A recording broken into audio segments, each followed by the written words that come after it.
കാനഡയിൽ നിന്നും ഇന്ത്യക്കാരെ പുറത്താക്കാൻ വേണ്ടി കാനഡ ദ ഗ്രേറ്റ് എന്ന് പറഞ്ഞൊരു ഫോറവും മൂവ്മെന്റും പ്രതിപക്ഷ പാർട്ടികളുടെ ചിലരുടെ സപ്പോർട്ടോടുകൂടി ഒട്ടാവയിൽ വലിയ പ്രതിഷേധം നടക്കുകയാണ്.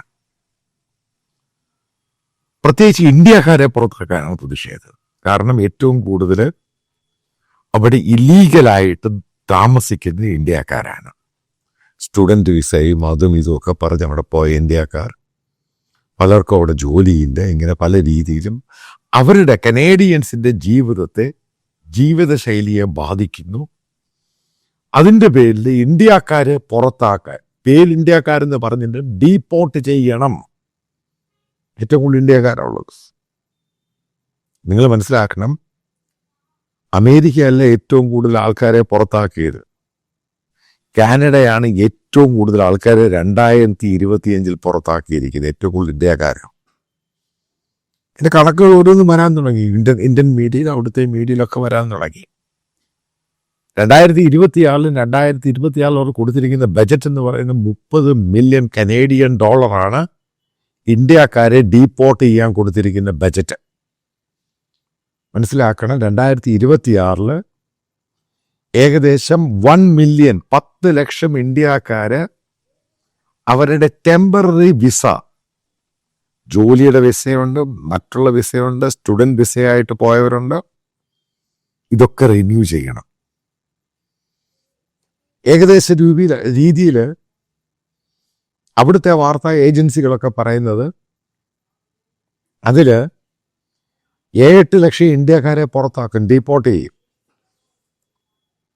ഇനി അടുത്ത കാര്യം, നമ്മൾ യഥാർത്ഥ സ്ഥിതിയിലോട്ട് പോവാം.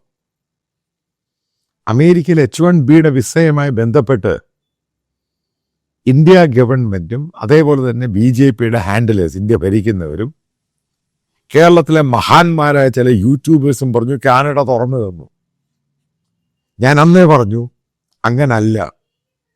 അമേരിക്ക എന്ത് ഫോളോ ചെയ്യുന്നു അത് ഫോളോ ചെയ്യുന്ന രാജ്യമാണ് കാനഡ.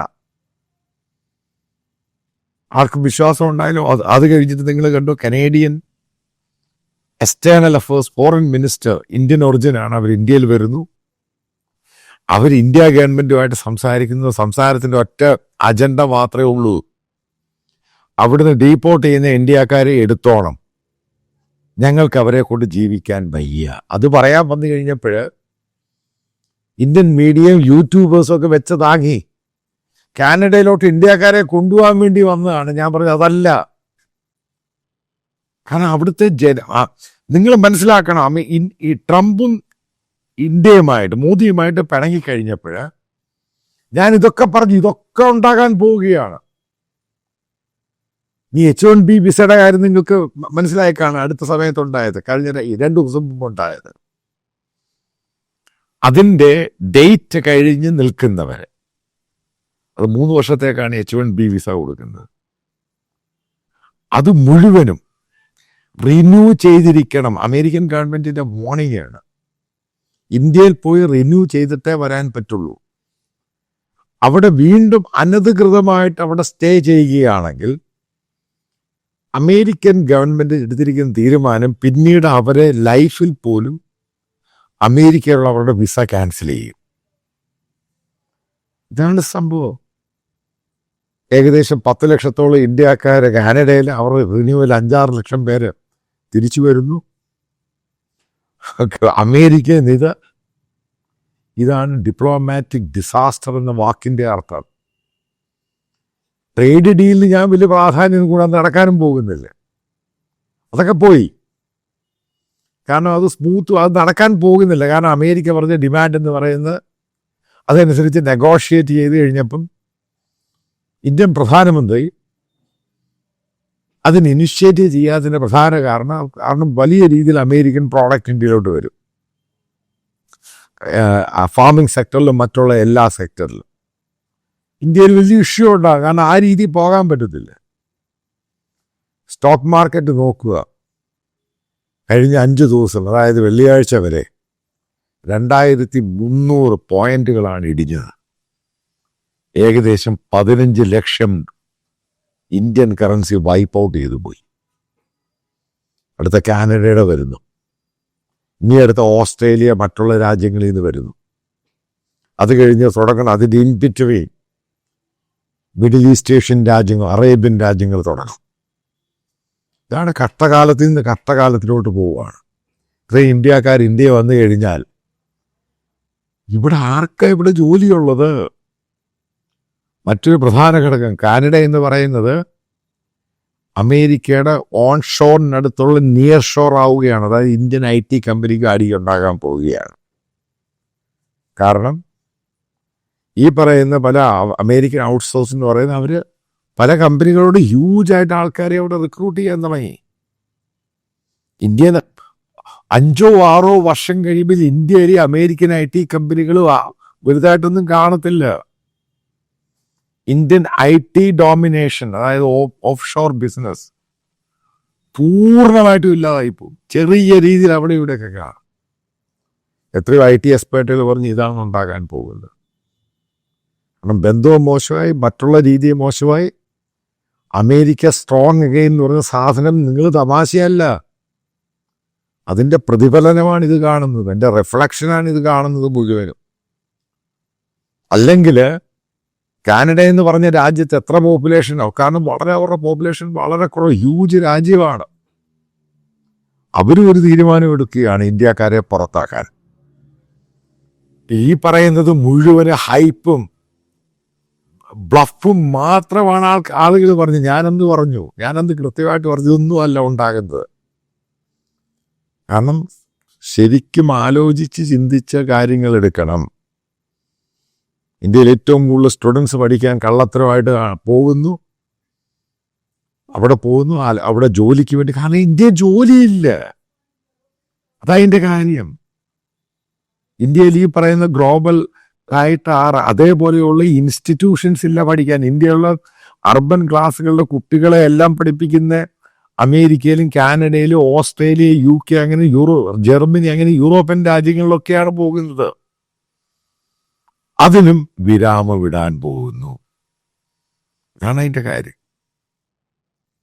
അവൻ പറഞ്ഞു ഇന്ത്യക്കാരില്ലെങ്കിൽ അവിടെ ജോലി, ഇന്ത്യക്കാരെ കൊണ്ടുവച്ചാണ്ടോ ലോകത്തെല്ലാ രാജ്യങ്ങളും ജോലി ചെയ്യുന്നത്? ഇത് ഗിവ് ആൻഡ് ടേക്ക് ആണ്, അത്രേ ഉള്ളൂ. അന്യോന്യം ഒരു മ്യൂച്വലായിട്ട് പോകുന്നു. ഇന്ത്യ ഗവൺമെന്റിന്റെ, മോദി ഗവൺമെന്റിന്റെ ഏറ്റവും വലിയ ഡിമാൻഡ് എന്തോ? ജോലി വേണം. എംപ്ലോയ്മെന്റ് ആണ് ഇവിടുത്തെ ഇന്ത്യയുടെ ഏറ്റവും വലിയ ഇഷ്യൂ എന്ന് പറയുന്നത്.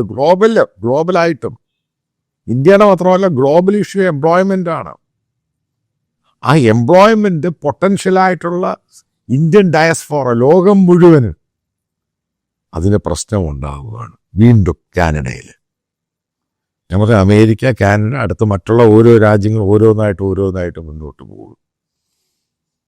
ഇവിടെ തിരിച്ചു വന്ന എന്ത് കുന്തമുണ്ട്? ഇവിടുത്തെ ഓരോ IT കമ്പനികൾ ലേ ഓഫ്. കാരണം കോവിഡിന് ശേഷം നമ്മുടെ പല IT കമ്പനികളും പല കമ്പനികളും കുബ്ജപ്പായിട്ടുള്ള പല ഡേറ്റാസ് കൊണ്ടുവന്നു. അതിനുശേഷം ഒത്തിരി പേരെ അവരെ റിക്രൂട്ട് ചെയ്തു. വലിയ സംഭവം, ബൂം ഉണ്ടാകാൻ പോകുന്നു. യഥാർത്ഥത്തിൽ ബൂമും ഗീമും ഒന്നും ഉണ്ടായില്ല. ചെറിയ രീതിയിലുള്ള മാറ്റം ഉണ്ടായി ആ കോവിഡിൻ്റെ ആ ഗ്യാപ്പിന് ശേഷം. പക്ഷെ അതിനുശേഷം ഉണ്ടാകുന്ന സംഭവം ഏറ്റവും കൂടുതൽ ബാധിച്ച ചൈനയാണ് കോവിഡിന് ശേഷം. കാരണം യൂറോപ്യൻ രാജ്യങ്ങളും അമേരിക്കയും മറ്റ് പല രാജ്യങ്ങളും ഡീലിംഗിങ് തുടങ്ങി.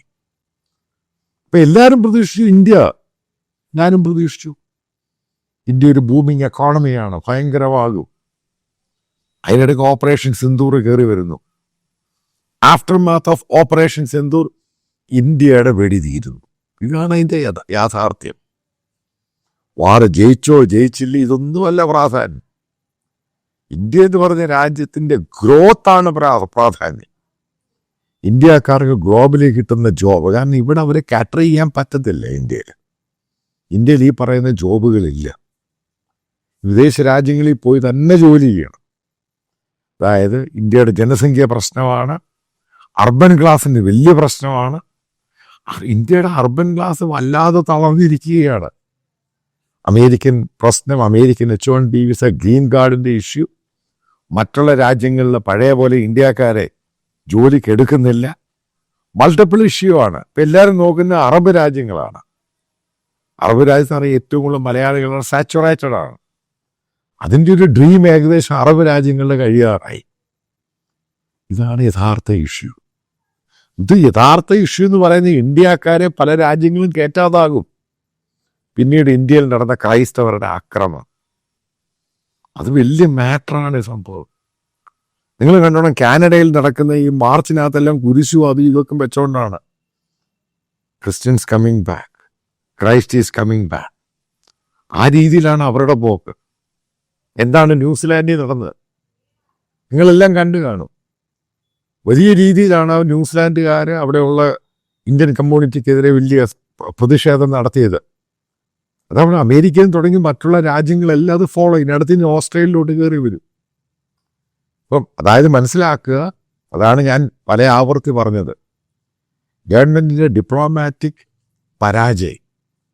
മോദി ഗവൺമെൻറ് ഒരിക്കലും വിചാരിച്ചില്ല ഇങ്ങനെ ഇത് എക്സ്പ്ലോഡ് ചെയ്യുമെന്ന്. അതാണ് ഓരോ ദിവസം കഴിയുമ്പോഴുണ്ടാവുന്നത്. ഇന്ത്യക്കാരെ ബാധിക്കത്തില്ലേ, മലയാളികളെ ബാധിക്കും. അതിൻ്റെ അത് ഹിന്ദുക്കളെ മാത്രമാണ് അല്ല, അവിടെ മുസ്ലിങ്ങളെ, ക്രിസ്ത്യൻസിനെ, സിഖുകാരെ എല്ലാവരെയും ഇത് ബാധിക്കും. അവരെല്ലാം ഇന്ത്യക്കാരാണ്. ഇതാണ് ഇഷ്യൂ. ഇതിനകത്ത് സൊല്യൂഷൻ എന്ന് പറയുന്നത് മോദി ഗവൺമെൻറ് പഴയതുപോലെ ആ പ്രശ്നങ്ങളൊക്കെ മാറ്റിവെച്ച് പ്രൊആക്റ്റീവ് ആവുക. ഏതെങ്കിലും രീതിയിൽ അമേരിക്കൻ പ്രസിഡന്റിനെ കണ്ട് 1-2 മണിക്കൂർ സംസാരിച്ച് പ്രശ്നങ്ങൾ സെറ്റിൽ ചെയ്യുക. ട്രേഡ് ഡീലൊക്കെ അവിടെ നിൽക്കുക. അത് നടന്നാലും ഇല്ലെങ്കിലും ഇന്ത്യക്കാർ, വിദേശത്തുള്ള ഇന്ത്യക്കാർ, അതായത് പലയിടത്തും ജോലി ചെയ്യുന്ന ഇന്ത്യക്കാർ, അവരുടെ ലൈഫിനെയും കുടുംബത്തെയും ഒക്കെ ഭയങ്കരമായിട്ട് ബാധിക്കാൻ പോവുക. ശരിക്കും ബാധിക്കും ഇത്. കാരണം എനിക്കറിയാവുന്ന പല ആൾക്കാർ അവരവരുടെ പല ഫോറംസും, മലയാളി സമാജവും, ഇന്ത്യൻ അസോസിയേഷനൊക്കെ ഉണ്ട്. അതിൻ്റെ ലീഡേഴ്സൊക്കെ മെസ്സേജ് അയക്കുന്നുണ്ട്. വല്ലാത്തൊരു കണ്ടീഷനാണ്. അതേപോലെ അമേരിക്കൻ ഗ്രീൻ കാർഡുമായിട്ട് പോയിട്ട് അവിടെ അമേരിക്കൻ സിറ്റിസനെ പോകുന്ന പല ഇന്ത്യക്കാരോടും പറഞ്ഞു. കാരണം അവർക്ക് അപ്പോയിൻമെന്റ് ഡേറ്റ് അതെല്ലാം ക്യാൻസൽ ചെയ്ത് കളയുക. ഇന്ത്യക്കാരുടെ അപ്പോയിൻമെന്റ് അമേരിക്കൻ കോൺസുലേറ്റ് ക്യാൻസൽ ചെയ്യുക ഇൻഡെഫിനിറ്റ്ലി. ആ ഡേറ്റ് പോലും കൊടുക്കുന്നില്ല. ഇതാണ് സ്ഥിതി. ഈ സ്ഥിതി മുന്നോട്ട് പോയി കഴിഞ്ഞാൽ ഇന്ത്യയിലെ എല്ലാവരെയും ഇത് ബാധിക്കും. മോദി ഗവൺമെന്റിനെയും മാത്രം. നിങ്ങൾക്ക് എത്ര നാള് കുക്ഡപ്പ് ആയിട്ടുള്ള 8.2 ഈ GDP എന്നും പറഞ്ഞുകൊണ്ടും ഇന്ത്യയുടെ ഗ്രോത്ത്, എക്സ്പോർട്ടിങ്ങിനെ കുതിക്കുന്നു. ഇതെല്ലാം കള്ളക്കണക്കുകളാണ് ബേസിക്കലി. ഉദാഹരണം പറയാം, ഇത്രമാത്രം കുതിക്കുകയാണെങ്കിൽ പിന്നെ എന്തിനാ government of India 24 lakh crore രൂപ ഇന്ത്യയിലെ എക്സ്പോർട്ടേഴ്സിന്റെ റിലീഫായിട്ട് കൊടുത്തത്? എന്തിനാണ് ഗവൺമെന്റിന്റെ സൈഡിൽ RBIയുടെ പക്കലുണ്ടായിരുന്ന ഗോൾഡ് അസറ്റ്, അതായത് ഇന്ത്യൻ കറൻസിയുടെ വാല്യൂ താഴോട്ട് പോകാതിരിക്കാൻ വേണ്ടി വിറ്റത്? എന്തുകൊണ്ടാണ് ഇന്ത്യൻ സ്റ്റോക്ക് മാർക്കറ്റ് റാപ്പോട്ട് പോകുന്നത്? ഇതിനൊക്കെ ഒരു പരിധി വരെ ഉള്ളൂ. ഒരു പരിധി കഴിഞ്ഞ് ഇതൊന്നും പിടിച്ചാൽ കിട്ടത്തില്ല. അതായത് കൊളാപ്സിലോട്ട് പോകുന്നതിന് മുമ്പ് ഇത് പിടിച്ചു നിർത്തേണ്ടത് മോദി ഗവൺമെന്റിന്റെ അടിയന്തരമായ ആവശ്യം. അതുകൊണ്ടാണ് മോദി വളരെ സൈലന്റ് ആയിട്ടിരിക്കുന്നത്. പഴയ പോലെയുള്ള വിശ്വഗുരുവും പരിപാടിയും ഒന്നും കാണാനില്ല. എല്ലാവർക്കും പിടികിട്ടി ഒരു ഗുരുവല്ല, വെറും ഗുരുവാണിത്. കാര്യങ്ങൾ നോക്ക് ഇവിടുന്ന്. കാരണം ഗ്ലോബൽ ഓർഡർ നോക്ക്, വേൾഡ് ഓർഡർ നോക്ക്, എങ്ങനെയാണ് പോകുന്നത്. അപ്പൊ ഏതോ ഈഗോയും പ്രശ്നങ്ങളും അതും ഇതും ഒക്കെ കയറി ഗവൺമെന്റിനെ ബാധിച്ചിട്ടുണ്ട് എല്ലായിടത്തും. അതാണ് ഇന്ത്യക്കാരെ പുറത്താക്കാൻ വേണ്ടി കാനഡയിൽ നടക്കുന്ന പ്രതിഷേധം ചെറുതായിട്ട് കാണണ്ട. ഇത് കാനഡയിൽ മാത്രമല്ല, എല്ലായിടത്തും പ്രശ്നം ഉണ്ടാകാൻ പോവുകയാണ്. കാരണം അമേരിക്കയുമായിട്ട് പിണങ്ങി. ഇതിൻ്റെ സൂചനയാണ് ഇത് നൽകുന്നത്.